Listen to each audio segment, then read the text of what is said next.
Здравейте! За втори път правя клип за този паркинг в началото на Южния парк.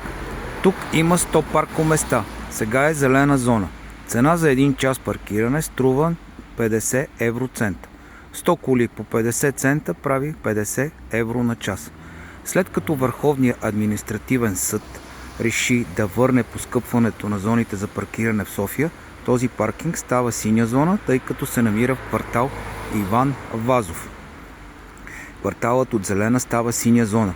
При смяна на табелите от зелена на синя зона 1 час паркиране става 2 евро. Или 100 коли по 2 евро са 200 евро. Това е четворно поскъпване. Ето за такава реформа говорят кмета Терзиев и Борис Бонев от Спаси София.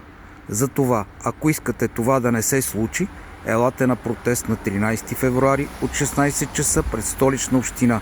Чакаме ви на Московска 33.